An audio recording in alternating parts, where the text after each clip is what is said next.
Welcome to the newspaper review here on TAP TV, where we analyze and dissect trending and catchy headlines every day. My name is Obed Jerry, your host for today, and with me here is Mobodo Kosi. Together we'll be doing the papers. How are you, Miss Kosi? I'm good. It's yet another weekend.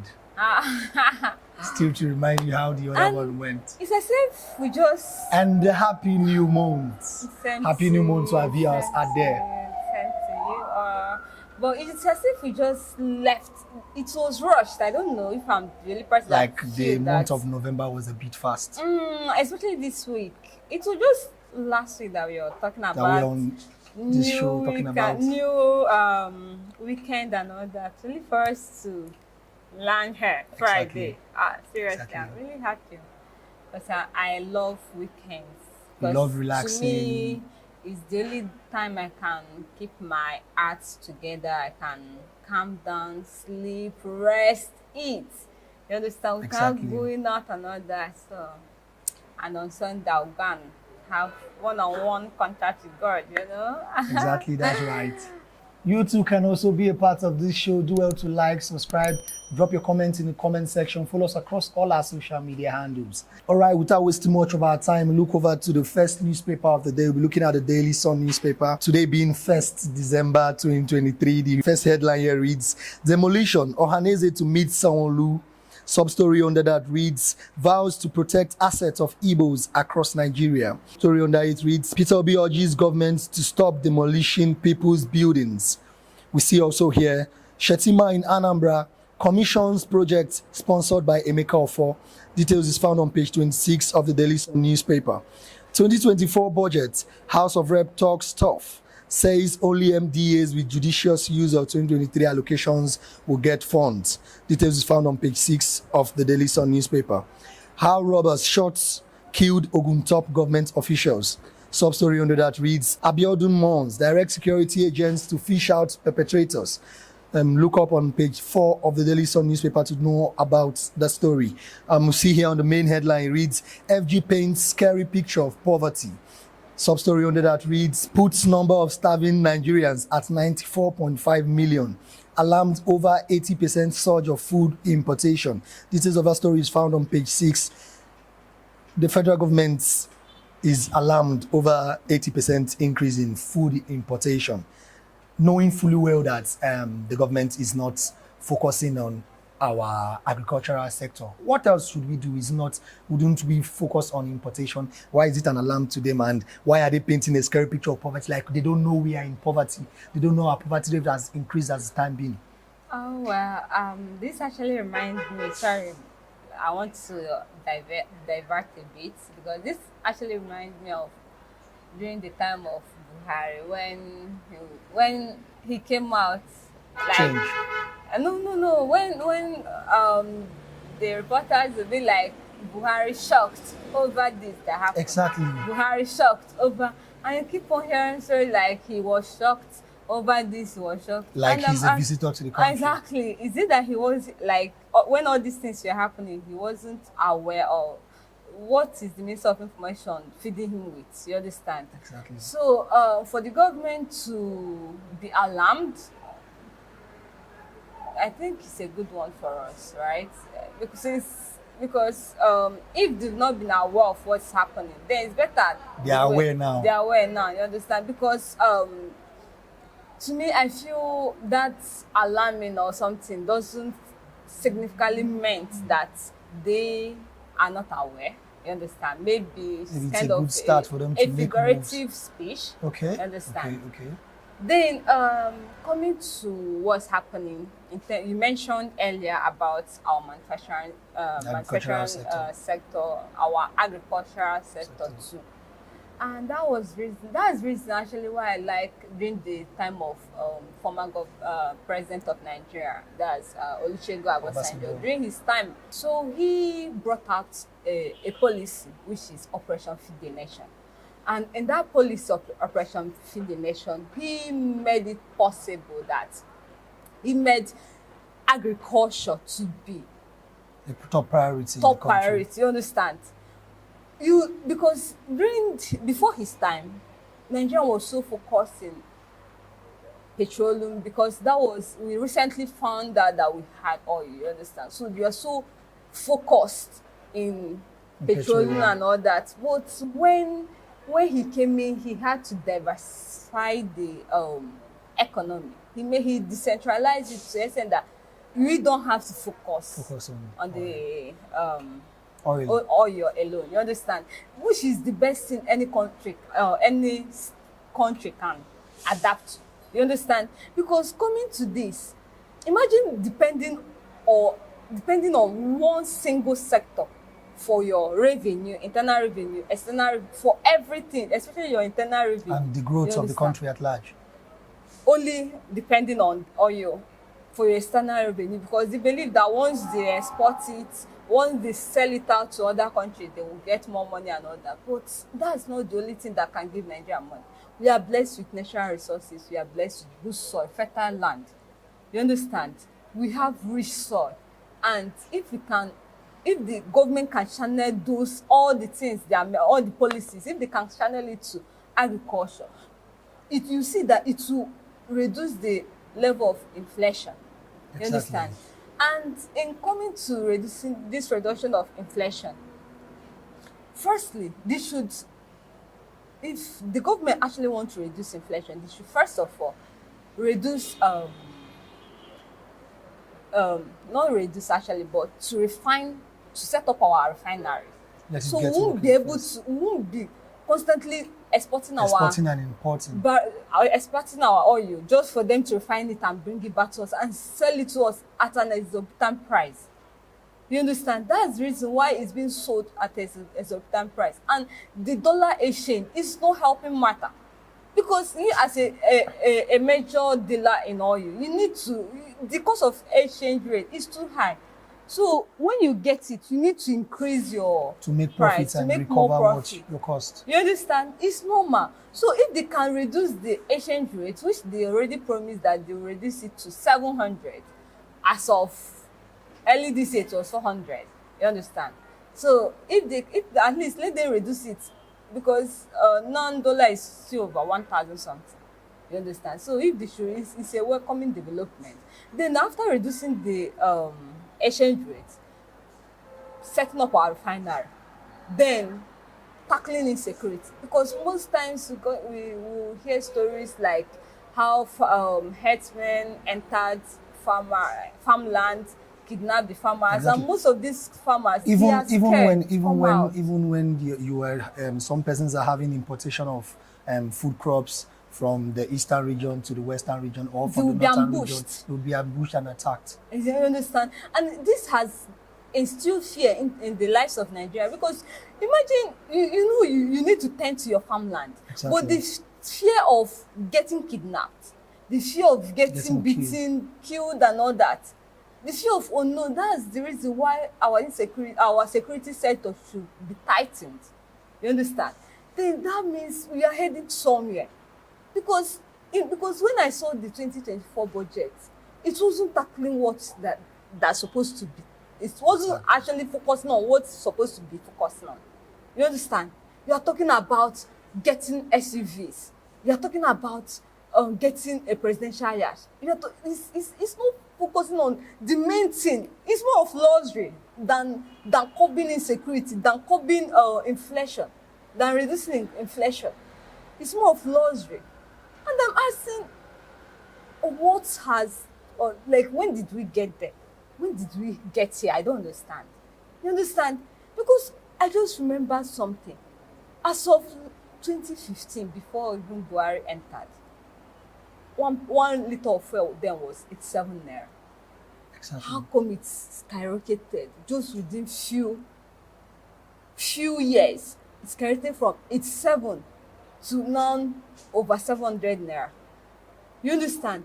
Over 600, 650, 670, 700. I won't be surprised if it's being sold by Christmas around 800. I won't be surprised. And the fuel price normally hikes during festive period. You understand? So you see that this thing, they're not helping matter.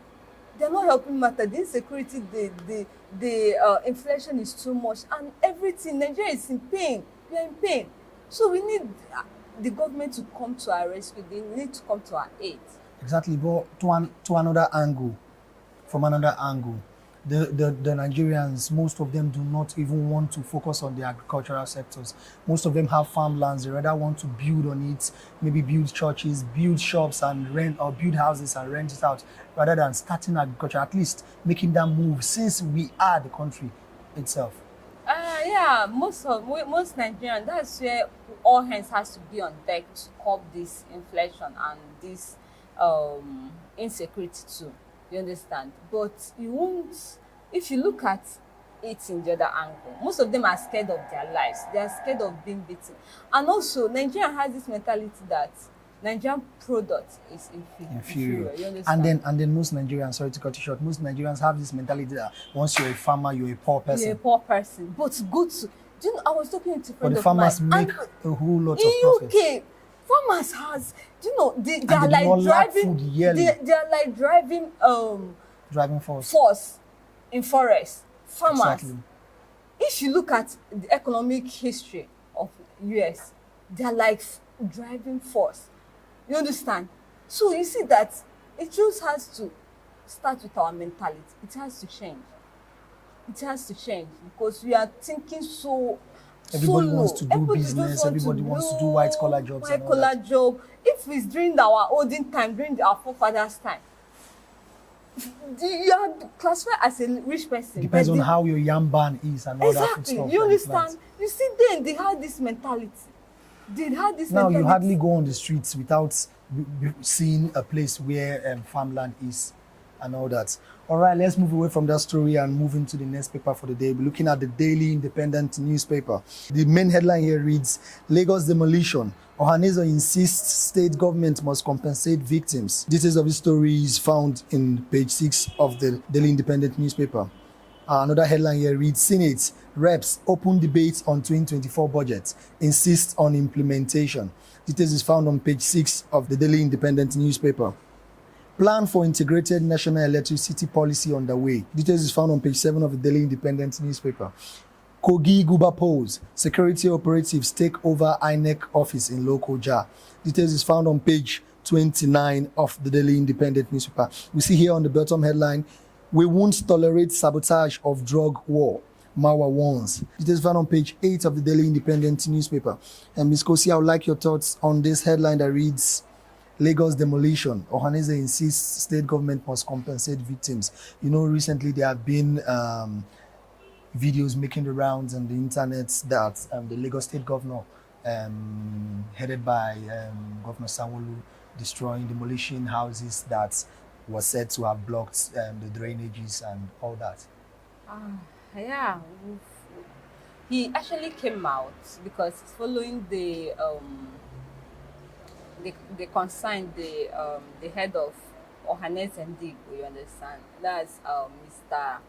Emmanuel Iwanyan. He came out to say that he got an information that they are demolishing some houses, and mostly, so you know, we Igbos has this, they are business inclined, you understand? Exactly. So you are the one that felt it, right? So they are the one that are feeling all this demolition thing, you understand? So you see that it's got him to be consigned, being the head of the Igbo society and all that. And according to Emmanuel Iwanyan, he said that he won't tolerate it if any of his own people is being marginalized, that because you actually suffered to gain it. Exactly, and it has been alleged that most of the houses, you know how much it is. It has been alleged that most of the houses that were demolished belong to the Igbos. To the Igbos, you understand? To build a house, you know how much it is. And I feel, you know, during the time of the election and all that, many Igbos that came out, we aren't allowed, because from the reports we got, there are many Igbos, they even got a particular polling unit where they say, if you are from Igbo, step aside, or do something. So you see that many Igbos, they are kind of marginalized during the election, especially in that Lagos part. And also you see that there was some issues Igbos had with the Yorubas there, you understand? I won't say it's a tribal thing, but the Igbos, they are saying they are the owners of Lagos, you understand? But no, not that they are the owners. I mean, this side, they actually said that nobody owns Lagos. Lagos is a home for all, nobody owns Lagos and all that. But the Yorubas are saying they are the owners of, which is not something that we have to debate on. It's not something debatable, you understand? You understand? So, coming to what is happening now, some Igbos felt, because of all those things, it has caused some sentimentals within them that this is what's happening. They are being marginalized. They've already gotten it into that mindset, you understand? And being business inclined is only possible for them to be like, for them to feel the pain, you understand? Because most of the houses there belongs to Igbos, you understand? You understand what I mean? And coming to the reaction on the part of the Lagos State Governor, that's Sanwo-Olu, he said he knew that the demolition was not done because of color, because of race, tribe, nothing. That religion, he didn't do it. That they should come and look at the list of people, houses that were demolished. And after demolishing these houses, that none of them has come forward to say that my house has been demolished unjustly. That the houses demolished were majorly the ones built during the COVID-19 Sorry time. to cut you short. Are they trying to say that when these houses were built, it wasn't, they didn't go through That's what I'm trying to say now. He said it was during the 2020 period. And during that time, most people were laid off work and there was nothing like movement. So it was towards the recovery period, that was when they hastened it up. You understand? So most of them didn't get the appropriate direction and approval from the federal government. So it's more like an unofficial thing. Exactly. That before you build a house, you need to come and get an approval, because nobody will approve. Inspect the environment. Because Lagos, I understand him to some extent. You understand? Because the Lagos is the vast below city.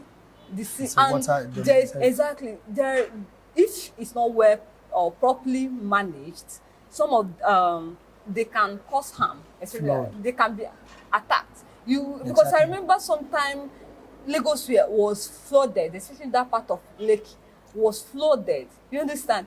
Even a friend of mine that built house there was saying that it got to a point, his house in Lekki started having holes, like water started coming inside from nowhere. And water is a strong force. You understand? So you see that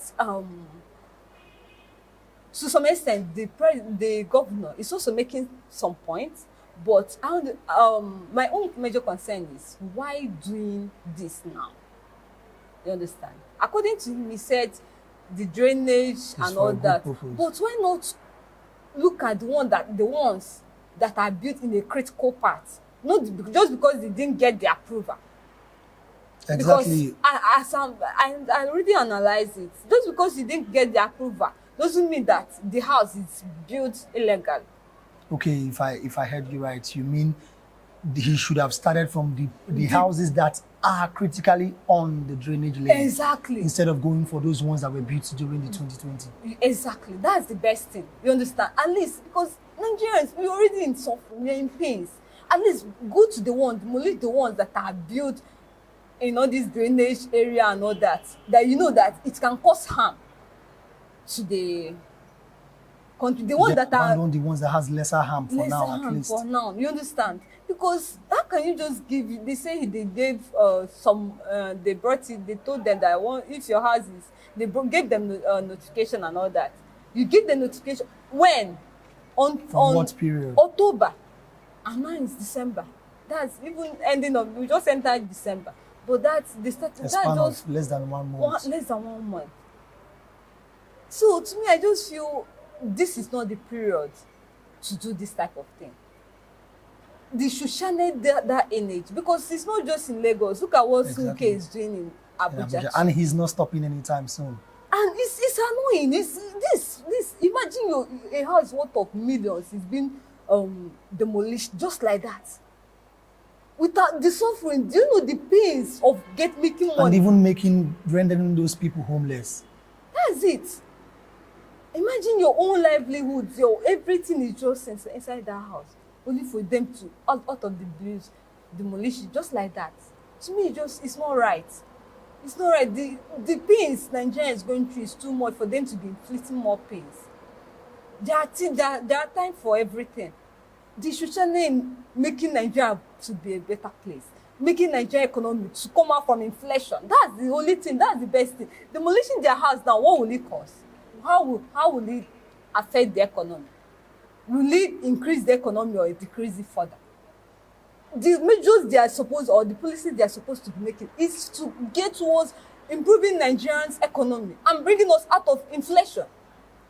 They should channel their energy to it and not marginalizing the people that are trying to make their living. You understand? That's where my own anger is. If you know the one that are in critically position, you can demolish it, not just because they didn't get approval. And now see where I feel like there's an issue. On those places that have been demolished, that we see the videos that they are worth, we know they are worth over 100 millions. How do you think the government will start compensating them? How many would you compensate? And would you compensate a few and leave the rest, or would you not compensate them as a whole? It's sad to say, but I don't think the state government has that money. Exactly. To compensate. Because let's say each person's house is worth 100 million and you want to compensate over 50. That is over 500 million going down, which is not possible. All right, so move away from this story and go for a very quick break. When we come back, we'll look into the last paper for the day. So stay tuned. Children's Studio, we certainly can deliver the best studio experience. Our carefully designed studio space can bring your diverse creative content ideas to life. We aim to consistently serve value to our customers far and wide. Come, let Tharv Media give life to your dreams. Tharv Media, a slice of infotainment. All right, welcome back from that very quick break. I must commend you for staying up to this time without wasting much of our time. Let's look into the last newspaper for the day. We'll be looking at the Daily Times newspaper. We see at the top headline here, it reads, NDIC recovering 400 billion naira debt from liquidated bank, says Hassan. Sub-story under that reads, support CBN planning recapitalization of banking industry. I'll take that again. Support CBN's planning recapitalization of banking industry. Details of the story is found on page 2 of the Daily Times newspaper. Cash scarcity hits Delta, Edo States. 12 dead, many injured in Kwara auto crash. Details is found on page 2 of the Daily Times newspaper. May their souls rest well.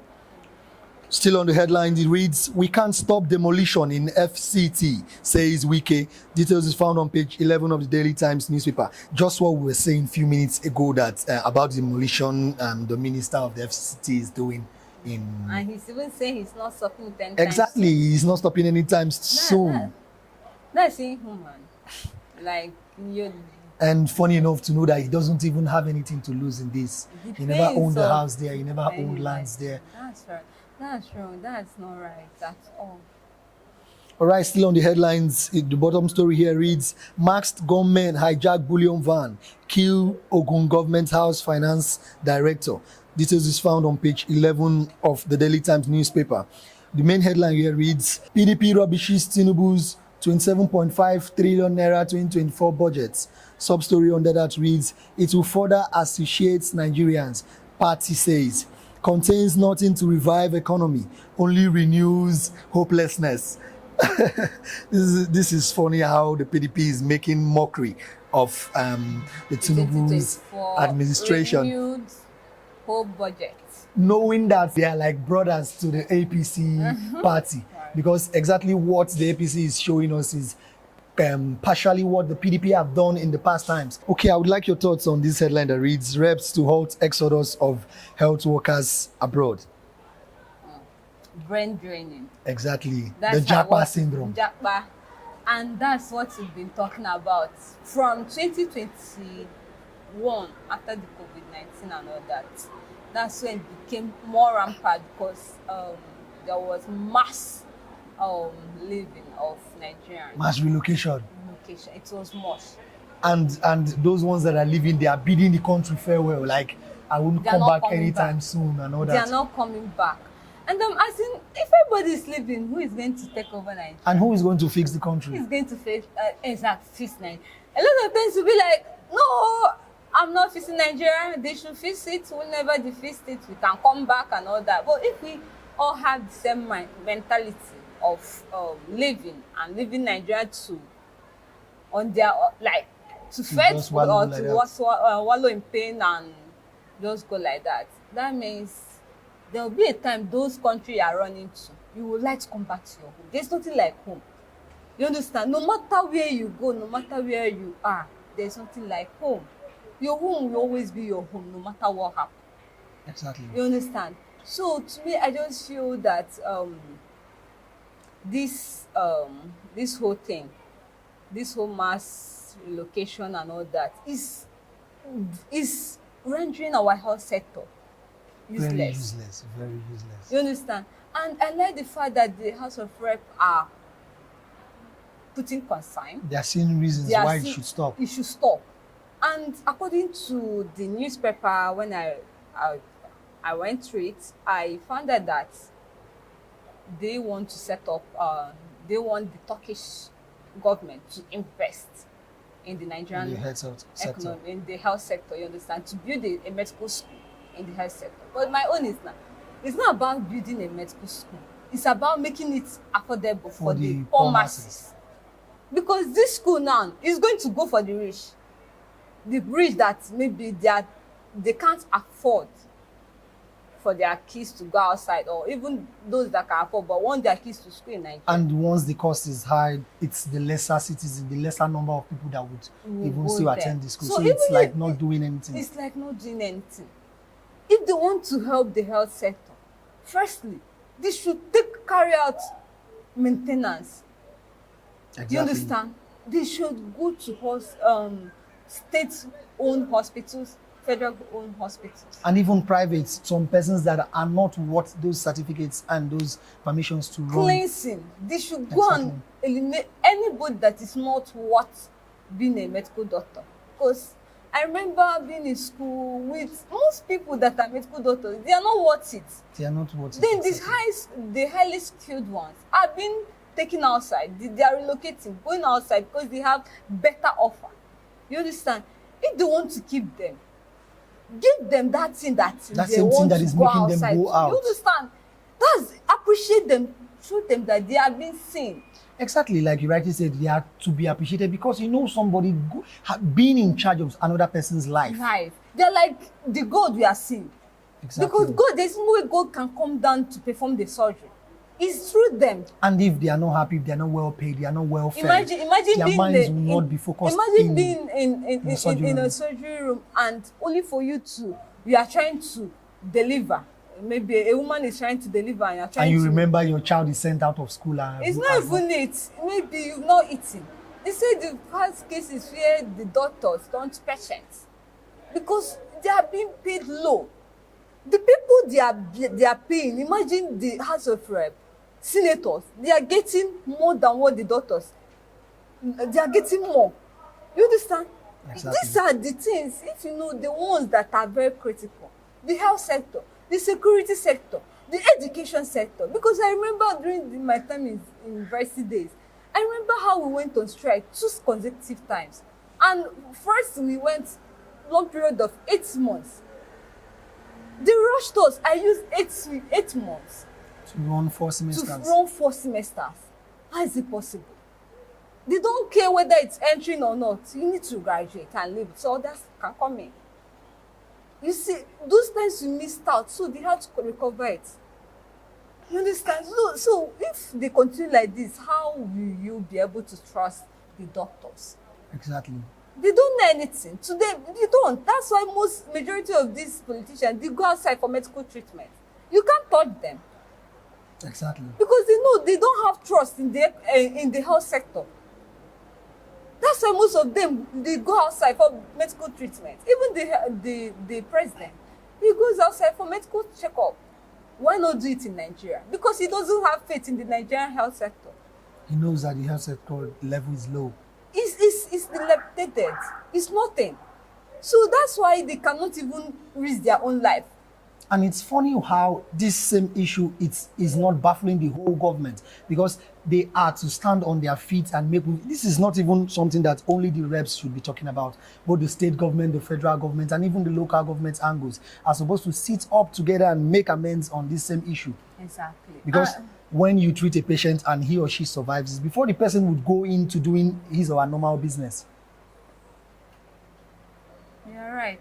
So now the government, like you said, I want to take some words that you said there. You said that some of these government personnel, they are not doing anything about it. It's not just something the reps has to do.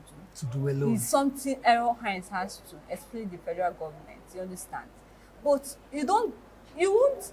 To them, they have this mentality that they are not using the medical sector. So it's not affecting. It's not affecting them. It's not. What they do is none. In what Nigerian government do is that, as long as it's not affecting them, they have no business with it. It can only affect them during electoral campaign and all that. That's when you see them even eating with the poor. But once election is over, everybody go to your tent. Oh, is that the right thing for a government? Is that the right mindset for a leader? If a leader has this type of mindset, what would the followers do? They'll wander around like nothing. You understand? So that's why we have more of high insecurity, we have hunger, reaching Nigeria, we have inflation, we have dilapidated hospitals owned by government hospitals, state-owned hospitals, not being maintained. Exactly. So to me, I just feel that the government should please do everything they have to do to stop this mass relocation of the health of people in health sector. Exactly, because if the angles are good, nobody would want to leave. Nobody would not put sugar in somebody's mouth and they would vomit it. Exactly. They are all living for greener pasture. So if the greener pasture is here, so what else? The government would have to make amends on especially the health sector. And the doctors, on your own angle, please do well to support the country. Once you see that once you see the government is making efforts to make amends on your sector, please do well to stay behind. Don't leave us. If you leave us, who will take care of us? No, but we appreciate them. Okay, we appreciate them very much for all they've been doing. Exactly. I'm afraid that's where we have to draw the curtains for today. Thank you very much, Ms. Kosi. Thank you for coming. Like I said earlier, you too can be a part of the program. Do well to like our videos, subscribe, turn on the notification button, follow us across all our social media handles so you get more notifications whenever we drop videos like this. I am Obed Jerry, your host for today, and this has been the newspaper review here on TAP TV. Thank you.